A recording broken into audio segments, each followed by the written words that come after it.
In the beginning was the Word, and the Word was with God, and the Word was God. In him was life, and that life was the light of all mankind. The light shines in the darkness, and the darkness has not overcome it.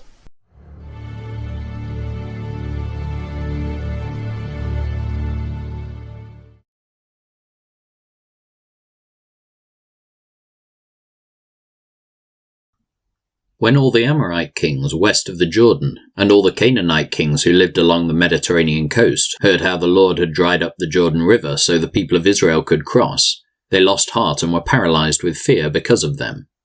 At that time the Lord told Joshua, "Make flint knives and circumcise this second generation of Israelites." So Joshua made flint knives, and circumcised the entire male population of Israel at Gibeath-Haraloth. Joshua had circumcised them, because all the men who were old enough to fight in battle when they left Egypt had died in the wilderness. Those who left Egypt had all been circumcised, but none of those born after the Exodus during the years in the wilderness had been circumcised. The Israelites had travelled in the wilderness for 40 years, until all the men who were old enough to fight in battle when they left Egypt had died, for they had disobeyed the Lord, and the Lord vowed he would not let them enter the land he had sworn to give us, a land flowing with milk and honey. So Joshua circumcised their sons, those who had grown up to take their fathers' places, for they had not been circumcised on the way to the promised land. After all the males had been circumcised, they rested in the camp until they were healed. Then the Lord said to Joshua, "Today I have rolled away the shame of your slavery in Egypt." So that place has been called Gilgal to this day. While the Israelites were camped at Gilgal on the plains of Jericho, they celebrated Passover on the evening of the 14th day of the first month. The very next day they began to eat unleavened bread and roasted grain harvested from the land. No manna appeared on the day they first ate from the crops of the land, and it was never seen again. So from that time on the Israelites ate from the crops of Canaan. When Joshua was near the town of Jericho, he looked up and saw a man standing in front of him with a sword in hand. Joshua went up to him and demanded, "Are you friend or foe?" "Neither one," he replied. "I am the commander of the Lord's army." At this Joshua fell with his face to the ground in reverence. "I am at your command," Joshua said. "What do you want your servant to do?" The commander of the Lord's army replied, "Take off your sandals, for the place where you are standing is holy." And Joshua did as he was told. Now the gates of Jericho were tightly shut, because the people were afraid of the Israelites. No one was allowed to go out or in. But the Lord said to Joshua, "I have given you Jericho, its king and all its strong warriors. You and your fighting men should march around the town once a day for 6 days. 7 priests will walk ahead of the ark, each carrying a ram's horn. On the 7th day you are to march around the town 7 times, with the priests blowing the horns. When you hear the priests give one long blast on the ram's horn, have all the people shout as loud as they can. Then the walls of the town will collapse, and the people can charge straight into the town." So Joshua called together the priests and said, "Take up the ark of the Lord's covenant, and assign 7 priests to walk in front of it, each carrying a ram's horn." Then he gave orders to the people, "March around the town, and the armed men will lead the way in front of the ark of the Lord." After Joshua spoke to the people, the 7 priests with the ram's horns started marching in the presence of the Lord, blowing the horns as they marched, and the ark of the Lord's covenant followed behind them. Some of the armed men marched in front of the priests with the horns, and some behind the ark, with the priests continually blowing the horns. "Do not shout, do not even talk," Joshua commanded. "Not a single word from any of you until I tell you to shout. Then shout." So the ark of the Lord was carried around the town once that day, and then everyone returned to spend the night in the camp. Joshua got up early the next morning, and the priests again carried the ark of the Lord. The 7 priests with the ram's horns marched in front of the ark of the Lord, blowing their horns.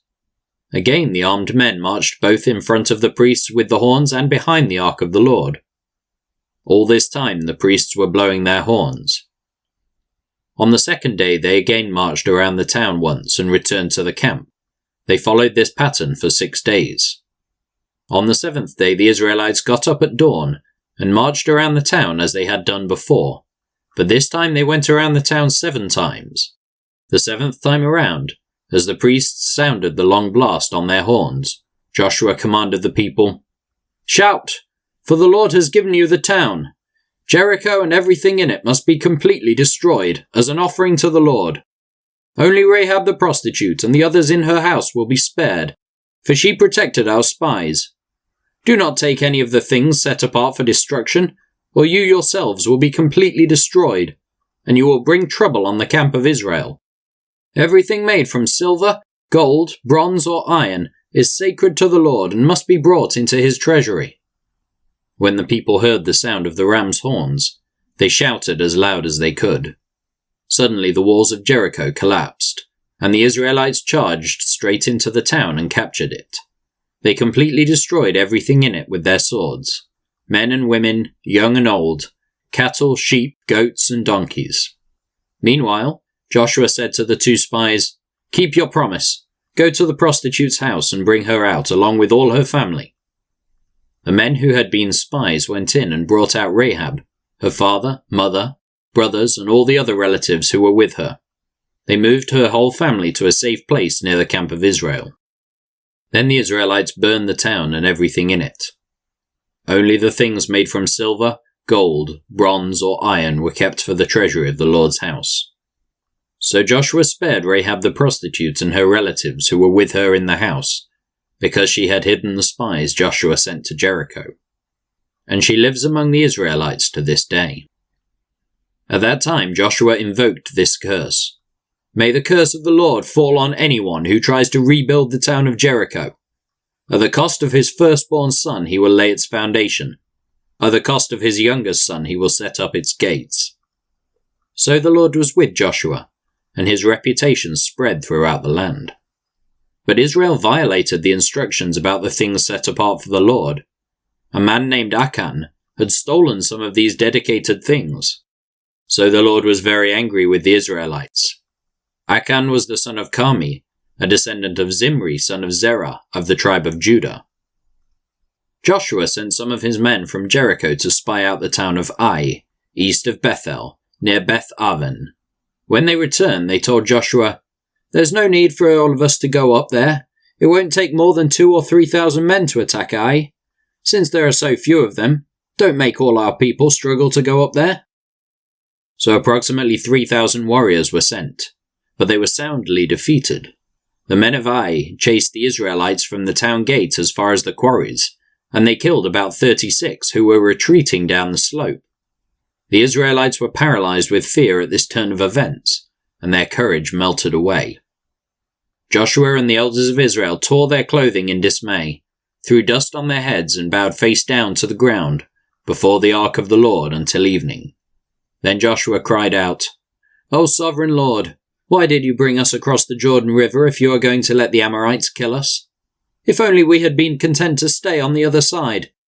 Lord, what can I say now that Israel has fled from its enemies? For when the Canaanites and all the other people living in the land hear about it, they will surround us and wipe our name off the face of the earth. And then what will happen to the honor of your great name?" But the Lord said to Joshua, "Get up. Why are you lying on your face like this? Israel has sinned and broken my covenant. They have stolen some of the things that I commanded must be set apart for me. And they have not only stolen them, but have lied about it and hidden the things among their own belongings. That is why the Israelites are running from their enemies in defeat. For now Israel has been set apart for destruction. I will not remain with you any longer, unless you destroy the things among you that were set apart for destruction. Get up, command the people to purify themselves in preparation for tomorrow. This is what the Lord, the God of Israel, says. Hidden among you, O Israel, are things set apart for the Lord. You will never defeat your enemies until you remove these things from among you. In the morning you must present yourselves by tribes, and the Lord will point out the tribe to which the guilty man belongs. That tribe must come forward with its clans, and the Lord will point out the guilty clan. That clan will then come forward, and the Lord will point out the guilty family. Finally, each member of the guilty family must come forward one by one. The one who has stolen what was set apart for destruction will himself be burned with fire, along with everything he has, for he has broken the covenant of the Lord and has done a horrible thing in Israel.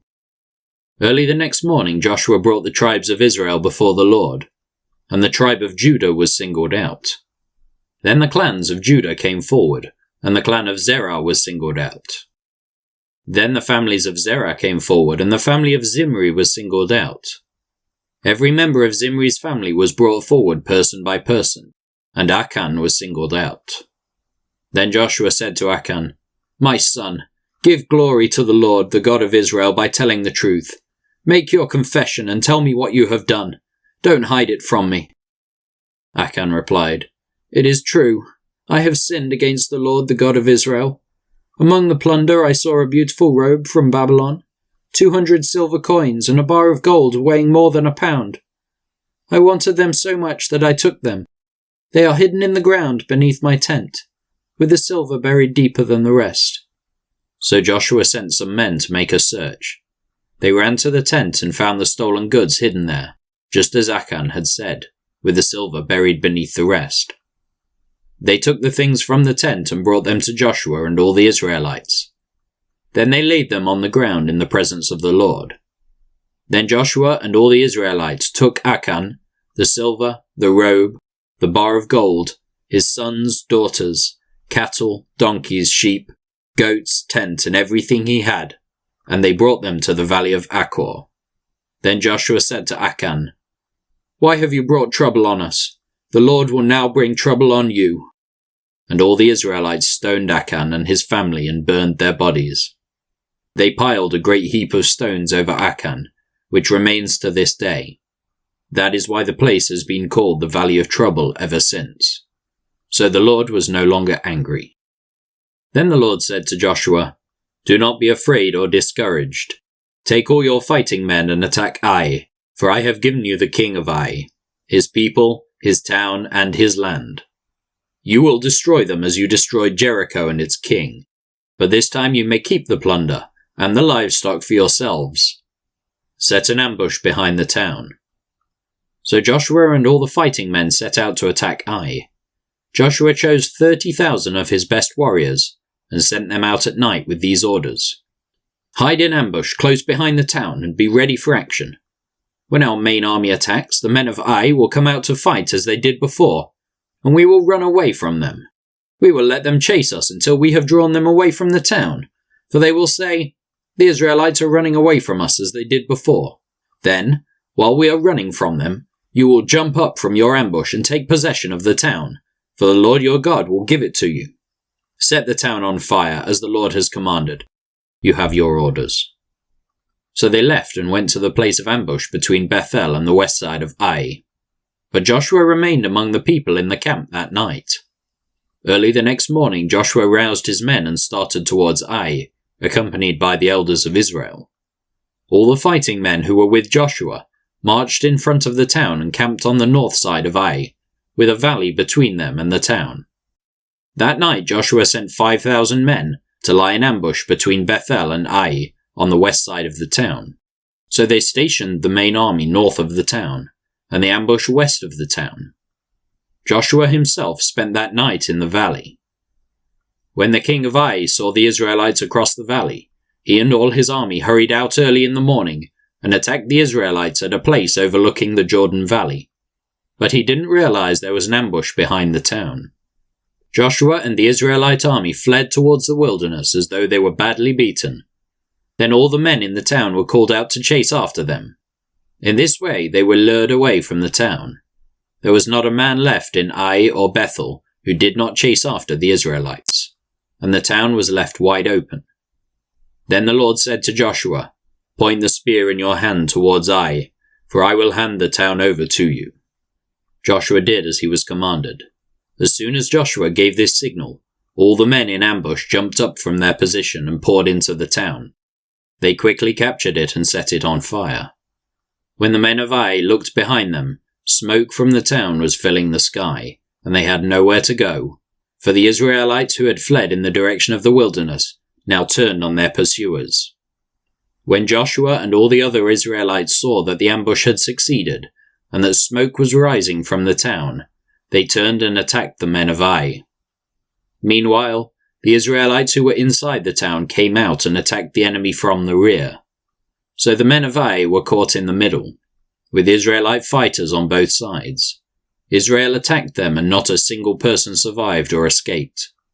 Only the king of Ai was taken alive and brought to Joshua. When the Israelite army finished chasing and killing all the men of Ai in the open fields, they went back and finished off everyone inside. So the entire population of Ai, including men and women, was wiped out that day, 12,000 in all. For Joshua kept holding out his spear until everyone who had lived in Ai was completely destroyed. Only the livestock and the treasures of the town were not destroyed, for the Israelites kept these as plunder for themselves, as the Lord had commanded Joshua. So Joshua burned the town of Ai, and it became a permanent mound of ruins, desolate to this very day. Joshua impaled the king of Ai on a sharpened pole and left him there until evening. At sunset the Israelites took down the body, as Joshua commanded, and threw it in front of the town gate. They piled a great heap of stones over him that can still be seen today. Then Joshua built an altar to the Lord, the God of Israel, on Mount Ebal. He followed the commands that Moses, the Lord's servant, had written in the book of instruction. Make me an altar from stones that are uncut and have not been shaped with iron tools. Then on the altar they presented burnt offerings and peace offerings to the Lord. And as the Israelites watched, Joshua copied onto the stones of the altar the instructions Moses had given them. Then all the Israelites, foreigners and native-born alike, along with the elders, officers and judges, were divided into two groups. One group stood in front of Mount Gerizim, the other in front of Mount Ebal. Each group faced the other, and between them stood the Levitical priests, carrying the Ark of the Lord's covenant. This was all done according to the commands that Moses, the servant of the Lord, had previously given for blessing the people of Israel. Joshua then read all the blessings and curses Moses had written in the book of instruction. Every word of command that Moses had ever given was read to the entire assembly of Israel, including the women and children and the foreigners who lived among them.